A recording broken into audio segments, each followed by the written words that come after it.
Today work was a very, very hectic day, especially when you work in retail, dealing with people's bullshit on the daily. And boy, did today feel the most hectic that it's ever been in a long time. I had to really correct a lot of people's mistakes today. And mind you, it's the end of the month. It hasn't even been the first of the month yet. And I'm already dealing with bullshit at work. And while I was at work, I'm like, you know what? Maybe, just maybe, WWE will give me a good Monday Night Raw. As we're literally 3 weeks away heading into SummerSlam. On the road to SummerSlam, that is. It's funny. I wrote on Twitter, by the way, at Heel Steven, by the way. I wrote this on Twitter. And it's so fucking true. Who's ready for WWE to fuck up this episode of Monday Night Raw? On the road to Summer. Something in that degree I wrote on Twitter. And what do you know? Did you really think Raw tonight? Like, do you really think WWE creative? We're gonna give you a good Raw tonight. Come on, let's be real about it. The only good thing on this show is Brock Lesnar. Brock Lesnar tonight was the best thing on the damn show. You know why? Because Brock Lesnar tonight portrayed how all of you describe Brock Lesnar to be. Someone who doesn't give a shit. And today he portrayed it perfectly well. Sitting there in the locker room area in his private dressing room, reading a magazine reading a magazine of Frontiersman magazine. He was literally the way you all described him. Lazy, doesn't care. He even said he doesn't watch the fucking product. Brock Lesnar, the current Universal Champion, does not watch the current product. Brock Lesnar, again, has already made up his mind. He's leaving. Right? Mind you, Raw tonight was in Miami. Raw tonight had Ronda Rousey and Brock Lesnar both in the same building. And even that, they could not get fans excited for SummerSlam. But one thing's for certain, the operation Let's Get People Cheering for Roman is still continuing going forward, as we're on the road to SummerSlam. But that's my honest opinion. I, as always, want to hear from you in the comment thread of this video, if not on Twitter. You give me your thoughts. Did you enjoy this episode of Monday Night Raw? Did you hate it? Are you excited for SummerSlam? And all that stuff. The show kicked off with Roman Reigns talking about Brock Lesnar, how he now respects Bobby Lashley after what happened last week. And he's ready to call out Brock Lesnar. And out comes Paul Heyman, who pretty much said that Brock Lesnar's in the building. He's in his private dressing room, but he'll come out when he chooses to. But fear not, Roman, because per Paul Heyman, Brock Lesnar's going to beat Roman Reigns at SummerSlam and then go on to UFC to become a two-sports champion. Which Roman responded that, hey, when it's all said and done at SummerSlam, he will send Brock Lesnar back to UFC, but this time, he will not go back as the Beast, but he'll be competing as, literally, Roman Reigns' bitch. Everyone going, ooh, quick, because it's real about it. When Roman will throw these one-liners and shit like that, it's cool to see. But it's clearly that all of this is, again, to get people behind Roman. You could say it's working. You could say it's not. To me, it's just whatever, because, again, I've said this before and I'll say it again. To me, I've seen them have numerous matches before. The last thing I want to see these two guys have is another competitive match where it's back and forth and shit. Or in this case, Brock ragdolling Roman. But we then find out by Kurt Angle that, hey, if Brock Lesnar does not show up in the ring tonight, then Paul Heyman will be terminated from WWE. So throughout the whole fucking night, you see again, lazy Brock. Brock Lesnar not giving a shit. When Paul Heyman trying to convince Brock to come out to the ring. How people will give him a standing ovation, a hero's welcome. To which Brock Lesnar responded to Brock. Brock Lesnar responded to Paul Heyman that, hey, they're not friends. Paul Heyman works for Brock Lesnar. The whole time, Paul Heyman's been leeching off Brock. Maybe so. Maybe fucking so. Alright. We then had the first match tonight. The first match was, again, Baron Corbin, Constable Corbin versus Finn Balor. Why? Because I have no fucking clue. They had a match where it looked like Finn was going to win, but Corbin hit the end of the day for the 1, 2, 3. Now, you know what's funny? There's been this talk of Nakamura, Carl Anderson, Luke Gallows, Styles going back to New Japan Pro Wrestling once their WWE deals are done. People have been saying, oh, Finn Balor should go back to New Japan, beat Prince Devitt again. You know what's funny? You don't hear this from New Japan fans. I'm not talking about the diehards. I'm talking about the fake New Japan fans. I'm talking about those that own a Bullet Club shirt, but yet they don't even watch New Japan. These fake New Japan fans that don't even have New Japan World. That only time they'll watch New Japan matches when it's Kenny Omega versus Okada. Those are the ones that are saying that, oh, they wish Finn Balor would go back to New Japan. He'll be utilized right and all that stuff. Let's be real about it. Even if he did go back, you guys wouldn't give a shit. You guys wouldn't watch New Japan. You didn't watch it then? What will make you think you're watching now? You won't. So stop fucking lying to yourself, you fucking schleps. I'm sorry. It just is what it is, alright? We then get Alicia Fox versus Natalya. Alexa Bliss was at ringside. Alicia Fox was back. Holy crap. Right? Alicia Fox, with help of Alexa Bliss, gets the win over Natalya. Ronda Rousey was at ringside as well. This led to Ronda Rousey to get in the ring and try to chase down Alexa Bliss. She also attacked Alicia Fox. And then Alicia Fox outside the ring started ragdolling Ronda Rousey. But Ronda got right back up. And apparently next week, because what happened, it will be Ronda Rousey's in-ring debut on Monday Night Raw versus Alicia Fox. You know what's funny though? A couple of months ago during WrestleMania weekend, there was this whole thing where Alicia Fox was arguing with Travis Brown, who is Ronda's husband now, right? Apparently, Alicia Fox was under the influence. She was drunk, and she had a confrontation with Travis Brown. Can you imagine if they added that on TV? They mentioned that on TV? They won't, but still, can you imagine that? How fitting now that now she's fighting Ronda Rousey in literally next week. Now listen, the only way this will work, in my opinion, if you showcase Ronda like she was back in the UFC. I'm talking about the Ronda Rousey that will finish a match in like 30 seconds. The Ronda Rousey that will finish a match where the fight would literally, the full fight would fit Instagram before Instagram went to like a minute to upload a video, where you could upload a video in over a minute or so. That's the Ronda they have to portray in WWE. Heading into SummerSlam against Alexa Bliss. We had Elias talking about his album, how he did better than Post Malone, Drake, to name a few. Taylor Swift gets interrupted by Bobby Lashley. They brawl. Mind you, Lashley last week lost to Roman Reigns, so there's something for him to do, I guess, until they decide what the fuck to do with Bobby Lashley. We had Jinder Mahal versus Braun Strowman. For whatever reason, I have no clue. This led to Kevin Owens coming up, trying to steal the briefcase from Braun Strowman, to which Braun Strowman demonstrated here he's the monster among men, but he is so concerned with his fucking briefcase, right, that he gets counted out, loses to Jinder Mahal.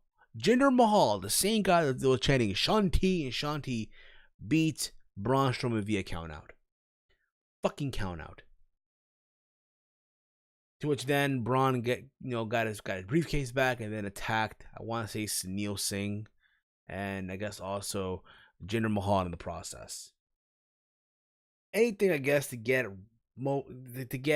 Owens momentum, I guess, and even Braun, but I don't know. I just don't know. Honestly, it's whatever to me. It really, really is. I said it before, I'll say it again. To me, Braun Strowman does not need the Money in the Bank briefcase, but he has it. We then had Apollo Crews versus Akam. This match literally went like that, where, guess what? Apollo Crews got a roll-up win. The roll-up win to me is like, I'm lazy, I don't give a shit, so fuck it. That's literally what the roll-up pin is in wrestling nowadays. And let's be real about it, this match screams kickoff match at SummerSlam. It really, really does. There's no way this shit makes the main card. It really doesn't. I'm sorry. To me, the Authors of Pain no longer have that uniqueness anymore. They don't. They just feel like any regular generic tag team on that brand. Let's be real about it. The Raw tag team division is in a terrible shape right now. It really, not just because who the champs are right now. The state of that tag team division on Monday Night Raw just looks fucking terrible. It really does. We get Mojo Rawley backstage in the locker room area, confronting the locker room. In other words, those that they're not even being utilized on Monday Night Raw. Talk about how he took out Noe Jose, how he took out, I want to say, Tyler Breeze last week. And then Bobby Roode interrupts, and they started brawling. Mike Bennett or Mike Kanellis recorded the fight on Instagram. Put it on Instagram. Good for him. Go ahead and showcase your talent, Mike. I'm just saying. There's another match I just don't care for. I don't care for I don't care for Mojo Rawley versus Bobby Roode. What is this going to take? What? Another big win for Mojo? I guess a profile name that's been doing nothing? That is coming to the main roster? We all want to be a heel again, but they're not going to do it? Whatever. We had Seth Rollins and Drew McIntyre. The match was pretty good for what it was until the end. Rollins hit the curb stomp, and it looked like Rollins was going to get the win. Dolph Ziggler gets involved, called a disqualification. But eventually, Rollins finds a way to escape. And then later on in the night, there's a 2-on-1 attack backstage by McIntyre and freaking Ziggler, and they take out Seth Rollins. I know I said this last week. I have no interest in seeing Ziggler versus Rollins. Yes, it should be a fun match at SummerSlam, all the fuck you want. But we see them have 30-minute Iron Man matches. We see them have matches that almost went 30 minutes on Monday Night Raw. This match, in my opinion, needs to be a ladder match for me to care. At the same time, though, if you want to throw another twist to it, add Drew McIntyre to this match. Make it a triple threat. And you know what? Have Drew win. That's right. Have fucking Drew McIntyre win. Drew McIntyre right now is on a good momentum. But at the same time, I feel like this guy needs a belt. And what better way winning the Intercontinental title? I'm just saying. It could work, but we'll see. We find out that because Brock Lesnar going to make his way to the ring, or probably would have, Roman Reigns being escorted out of the building by police per Stephanie McMahon. And then Roman tells Kurt he understands why he's doing it, but he reminds Kurt Angle that, hey, Kurt Angle's Olympic gold medalist, former champion. He been in the spot that Roman's in before, and that Kurt Angle should stop being a yes man. And then he goes on to punch Baron Corbin and then walks away. Again, all of this to get people behind Roman Reigns at any cost necessary, by any means necessary. Let's get people to cheer for Roman. And it could possibly work, because people were chanting for Roman during the show.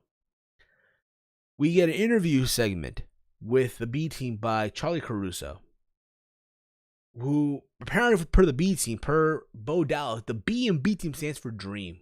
By the way, they have a shirt that's B Team, but the back that the B stands for the best. They get interrupted by the Leader of World, then they get interrupted by the Revival. And then we get an impromptu tag team match by the Revival versus the Leader of World. And guess what? The Revival got a win. They hit the Shatter Machine on Bray Wyatt for the 1, 2, 3, and they get a win. Now, if it was up to me, I would do the Revival versus the B Team and get the belts out of the B Team. But they're not going to do that. They're going to have to insistently add the Leader of Worlds to this match. Because why the fuck not? It's fucking woke and mad. So why the fuck not? But I would much rather see the Revival versus the B Team. Have the Revival become tag team champions and get this shit over with already. Right? Top guys and stuff like that. We get literally the Hug and Boss connection, the Boston Hug connection. It just looks like a disaster, all right? Bayley and Sasha Banks versus Liv Morgan and Sarah. By the way, throughout this whole show as well, they were hyping up and forcing down your throat this women's evolution show. Listen, I understand you guys have to promote, but why not instead focus on making SummerSlam an exciting show? And then after that, I don't give a fuck what you do. Go fucking hype up the women's show all the fuck you want. And don't be surprised tomorrow they start building it up again. They start mentioning it again. Don't be surprised Wednesday during NXT they mention the same thing again. It's gonna fucking happen, people. They're gonna force this shit down your throat until they can't no further. until you can't take it no more. Like I said, I wish they were like, Impact Wrestling, where they just fucking do it. No need for fucking press release and shit like that. But that's WWE for you. But anywho, Sasha and Bayley got the win after they hit the combination of the backstabber to belly. They celebrate. They're wearing literally matching gear, matching colorways and shit like that. It's only a matter of time, I think, until Sasha finally turns on Bayley. It's gonna happen. I do believe it. It's only a matter of time. It'll be silly of them if they want to really prolong this until the Evolution show. I'm just saying. But again, it's WWE. And to look at the track record of creative.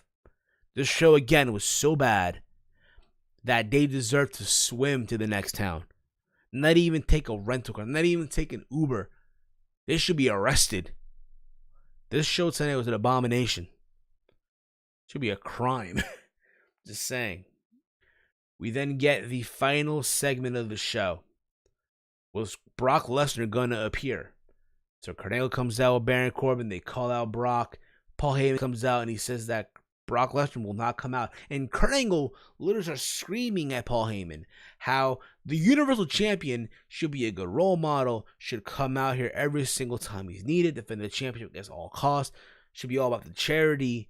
But Brock is literally the worst Universal Champion of all time. No, that will be Finn Balor, in my opinion. But that's beyond the point. And then he terminates Paul Heyman. And Paul Heyman's begging and pleading with Kurt Angle. Out comes Brock. Brock literally gets in the ring. Again, Brock Lesnar was the best thing on the show tonight. Gets in Kurt Angle's face. Breathes on the mic. Says, do you have a problem with me? Do you have a problem with me? He said the same thing to Baron Corbin. And then out of nowhere, Kurt Angle gets F5 by Paul Heyman, by Brock Lesnar. And then it looked like, Heyman and Brock are back on the same page. And then Brock Lesnar grabs Kurt Angle and grabs Paul Heyman, it starts screaming at Paul Heyman. Now, like I said earlier, Brock Lesnar did say that, hey, him and Paul aren't friends, that Paul works for Brock. Now, there could be some dissension, if you will.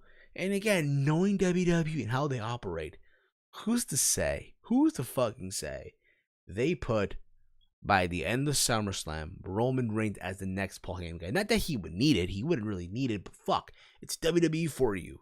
And the way they think, come on, bro. Let's keep it real about it. Let's be real about it.